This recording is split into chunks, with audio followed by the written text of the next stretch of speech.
Saiu aqui no jornal uma matéria sobre revolução do fabrique você mesmo ganha impulso no Brasil com oficinas. Que essa semana foi inaugurado em São Paulo um Fab Lab, laboratório de fabricação. O que é isso? É um conceito criado por um professor do MIT que basicamente é um ambiente criativo que oferece o maquinário necessário para se fabricar coisas normalmente tecnológicas. Isso faz parte também de um conceito que o pessoal chama de geração makers, né? Que o Chris Anderson, que era o cara da Wired, inclusive fez um livro chamado Makers, e que basicamente é a geração de fabricadores, de fazedores de coisas, que é uma coisa que está crescendo muito nos Estados Unidos e chegando no resto do mundo. Bem, o Fab Lab tem vários equipamentos lá, softwares, componentes eletrônicos e tal, mas uma das maiores estrelas de um Fab Lab é a impressora 3D. A impressora 3D é algo que todo mundo já ouviu falar, mas que muita gente acha que ainda é viagem, que é coisa de cientista, coisa de laboratório de universidade nos Estados Unidos, mas não é. Eu acho interessante, sempre que eu tenho alguma ideia assim de um produto e conto pra alguém, normalmente alguém fala assim, ah não, já existe isso. Eu já vi isso num blog falando sobre isso, tem lá no Japão e tal, não sei o quê.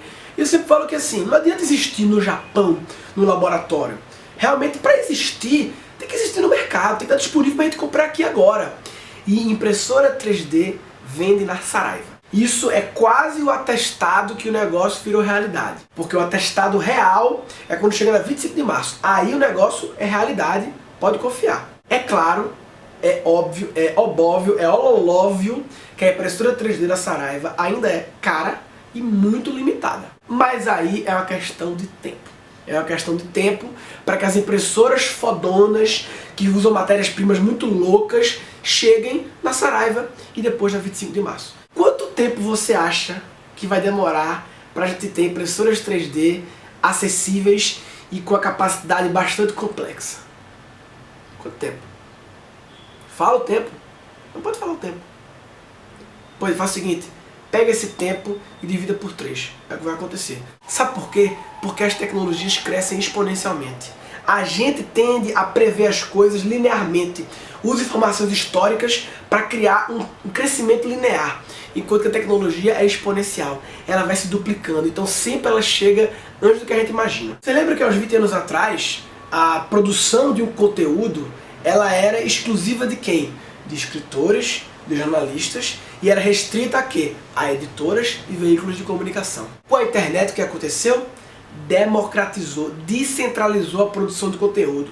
Todo mundo agora pode produzir conteúdo e tem onde publicar. Tanto que houve uma mudança na legislação em relação ao diploma jornalista. Se você for alguns anos atrás, Revolução Industrial, o que ela fez? Ela estabeleceu um modelo de produção, de fabricação de coisas, que basicamente era o quê? Era exclusivo dos cientistas e inventores e era restrito às indústrias. A questão é, será que com o surgimento da impressora 3D, será que não vai haver uma democratização, uma descentralização da fabricação de coisas, assim como houve com a produção de conteúdo? Só ressaltar que quando eu falo democratizar, não significa popularizar e todo mundo tem impressora 3D. Não. Hoje em dia, a fabricação de coisas é restrita a quê? A milhares de indústrias. E se isso expandir para 10% da população brasileira? São 25 milhões de pessoas que poderão passar a serem pequenas indústrias. E isso vai criar uma disrupção incrível em vários mercados. Por exemplo, o mercado de logística vai ser bastante impactado negativamente. Por quê?